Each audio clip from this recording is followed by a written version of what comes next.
Now we're going to go into these 12 needs. And I can do this fairly quickly, but it's another way to come at the complex trauma world. So think of a child in a healthy home. If they're hungry, they cry, and they get that need met. It's resolved, they eat, and they feel good again. They need a hug, they get a hug, they express that. That need gets resolved, and they feel good again.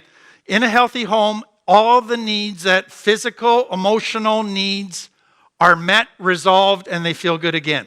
Complex trauma world have the same needs not resolved. And that causes all kinds of problems. So let me just give you quickly kind of how this goes.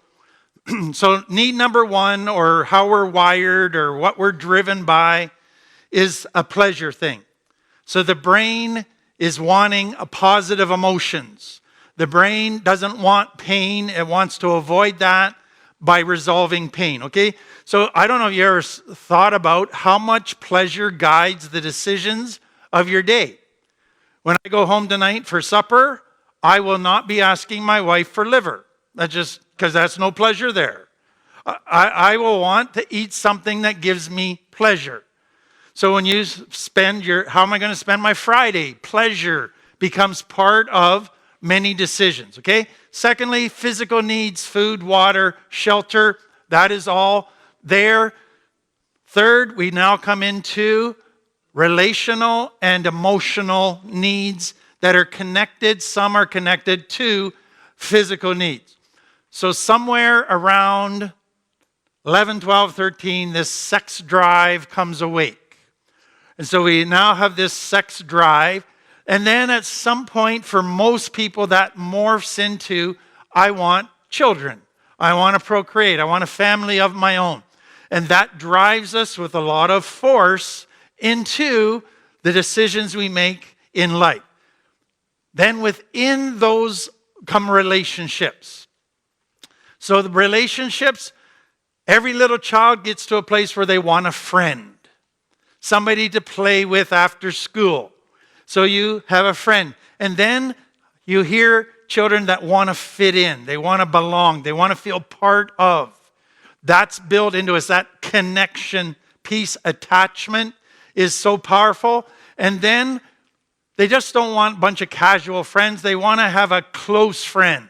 A friend where they can open up and have some intimacy of sharing. So friendship at different levels begins to develop and drive us in our decisions. Within those relationships, there are needs that need to be met. A need to be loved unconditionally. Do you realize that almost every complex trauma person has never experienced unconditional love? It was usually always love with strings attached, love with conditions. And so it's a huge issue. We'll get back to that later. What does love look like? Well, if you love somebody, you accept them for who they are. Their warts, you respect them. You treat them in a way that you would want to be treated. You nurture, you comfort them. All of those things are part of healthy relationships, things that make relationships safe. And nurturing greenhouses where people can grow. They need that kind of relationship. So those are relationship, emotional needs. In there's that need for security or safety, where I want to have a place where I feel protected. So what do we need for safety? We need justice, and we need consistency. What is one of the first complaints of many kids? That's not fair. Because they're driven to have justice. And that they wouldn't be able to understand it, but that's because that's what makes the world safe, is justice. And they need consistent rules, consistent enforcement of rules if they're going to feel secure. And so where do they get that sense of security from? It's not just mom and dad making rules. It's mom and dad's attitudes that they're their rock. Mom and dad are stable. Mom and dad are in love with each other. So I have somebody as my rock. So that becomes part of that need. Then we're driven to have this need or this drive of having a sense of purpose. I was fascinated in reading research done on the millennial generation that's been born since 2000. They've got more luxuries in the world, more technology, more things in the world.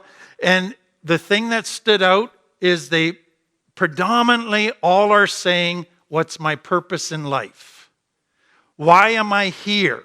Am I here just to eat and consume and then die? That just doesn't feel right. So something in us wants to make a difference. Something in us wants to help something and somebody so that we feel our life has a purpose. So for most all of us, that includes finding a job that we enjoy, where we can give back, where we can serve, we can help, we can make a difference. And that becomes part of learning, going to school. That even becomes part of volunteering, hobbies that we have. All are part of this purpose.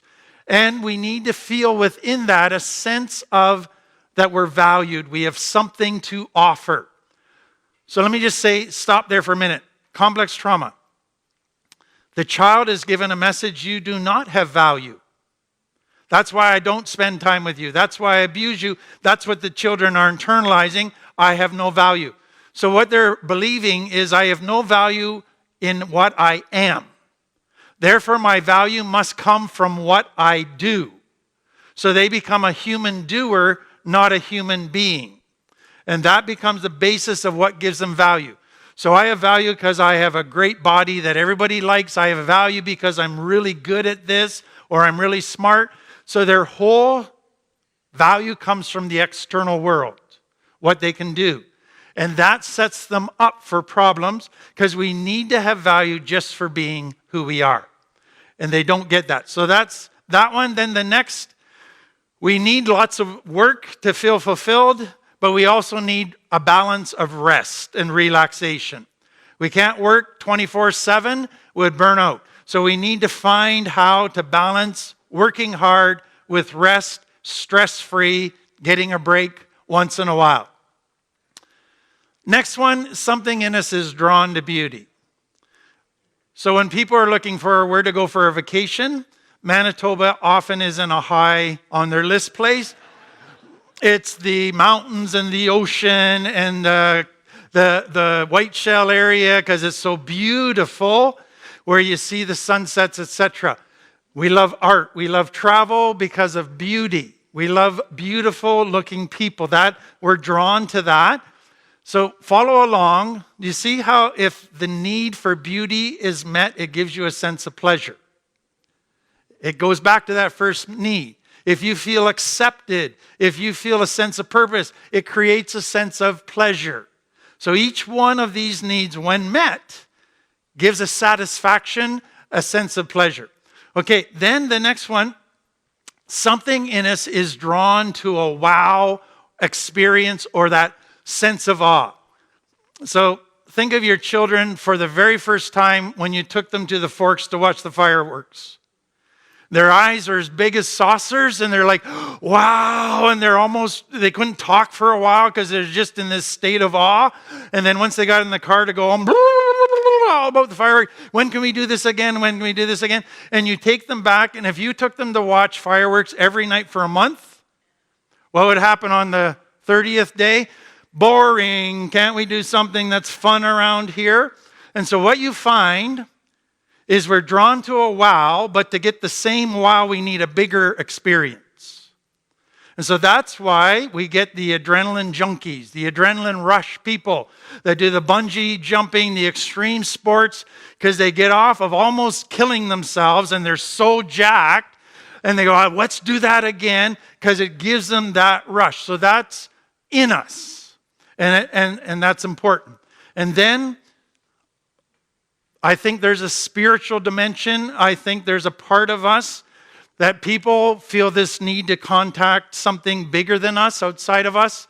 So I'm very generic in presenting that to people. I want that to be their journey. For some, it's a higher power. For some, it's just God, whatever.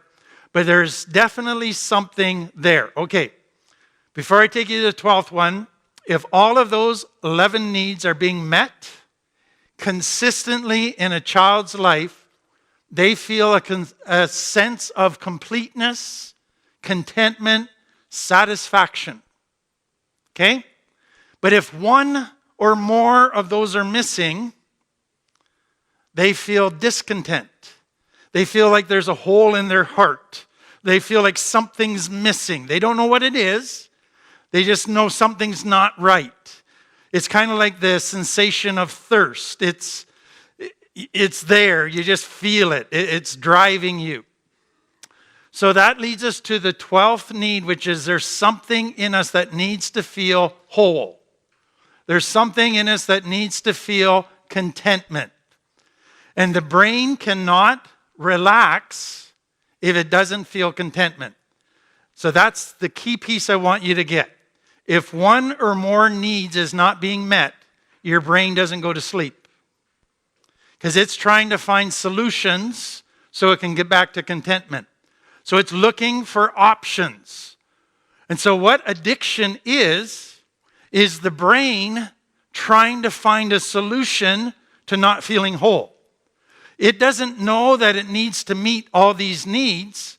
It just knows it feels lack of wholeness, and it starts looking for a tool to create wholeness. So let me take you back. What does the brain have to work on? It has the first 11 needs as its basis. So a child, they find one day chocolate ice cream. And they go, wow, I have never felt so good in all my life. I think I just found the solution to my discontent. Chocolate ice cream. And they develop a food addiction. So here's what I want you to see. If you go through all of those needs, it's like there's a healthy way to meet those needs, and you can go into unhealthy with those needs. So there's a healthy sex drive, but you can cross into unhealthy. There's healthy use of food, but you can cross into an unhealthy use of food. So that's what begins to happen. The brain says, we might have a healthy use of food or not, but we're going to go outside of healthy, and that seems to be making us feel better. So let's stay outside of healthy in the area of food. And that's what begins to happen. So healthy meeting of needs has boundaries like a road with two guardrails. The healthy way to meet that need, if you step outside of that, you're into unhealthy. What the brain is now doing is looking for a solution to the emptiness in the world of unhealthy. And that's what's going to set up stuff. So the kid finds chocolate ice cream. Then they get 12 and they discover they have a sex drive and they have sex and they go skip chocolate ice cream. I just found the solution to all my problems. I have never felt so good in all my life. Let's become a sex addict. Then they have a baby and they go, I never felt so much love in all my life. I've never felt so much happy.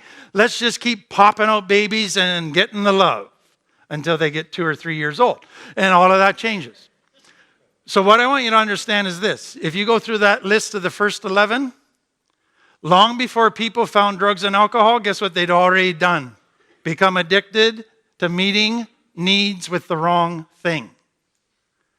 Finding something that gave happiness in an unhealthy way, overdoing it, overcompensating, and that sets up addiction. Now let me take that further. Guess what you're doing with food and with sex when you go into unhealthy? You're trying to get food to meet an emotional need. Food was designed to meet a physical need. But when you go into unhealthy, now you're eating because you feel bad. So you're trying to meet an emotional need with a physical need. Or sex, now you're trying to meet an emotional need with sex. And it doesn't work. So it's like the wires in your brain get crossed. So now you're trying to meet emotional needs with physical activities. And that sets up much of what we call process addiction, or addictions that's built around certain behaviors or activities. Some people, they go into, let's be secure. We got to have $1 million in the bank. Let's live for security. Others, let's go into all kinds of causes. and become purposeful, and they become kind of cause junkies as part of that. Some become, let's retire at 55, then for sure we'll be happy because we'll just have no more stress in our life. Let's travel the world and become beautyaholics. So all of those needs are good. They just took them too far into unhealthy. And then adrenaline junkies, and then you can get spiritual junkies that take that one into unhealthy as well. So what happens then with addiction is you're trying to meet a legitimate need with the wrong thing. And that is understandable to a child that doesn't know the right thing, and a brain that has just got the existing things that give you pleasure. And so it gives you short-term pleasure, but not long-term. So I say it this way. When you step outside of unhealthy and meeting a need, it's like drinking salt water when you're thirsty. It seems to satisfy, but it makes you thirstier. So you try to meet your emotional needs with food, it seems to satisfy that limbic brain short-term, but the long-term consequences is you're just even more empty and miserable inside. So guess what recovery from complex trauma is? Learning to meet all 12 needs in a healthy way. That's what the reparenting is. So we'll say to clients when they're feeling agitated or upset or bothered, what need is not being met right now? Do you need a hug? Do you need somebody to understand you? Do you need a physical need met? Do you need a relational need met? Do you need an emotional need met? Is it a spiritual need? So, complex trauma healing, getting healthy physically, emotionally, relationally, spiritually, mental health, by meeting the needs of those areas. Now, the next challenge with that becomes they can learn how to meet many of those needs for themselves, but there will be some needs that they need others to meet and help them with. And so they have to sort out what needs am I responsible for and what needs do I ask others to meet. And that's a difficult journey because they don't want to become too needy. And children who are always made to feel like they were a burden and an annoyance, they hate asking people for help because they think people won't like them for that. So they have to struggle with that. But that becomes a big part of this journey is learning their needs, learning how to meet them, and learning who's responsible for them. And so that's why they need not just teaching, they need role modeling, they need a surrogate family. That's where you learn all of that stuff.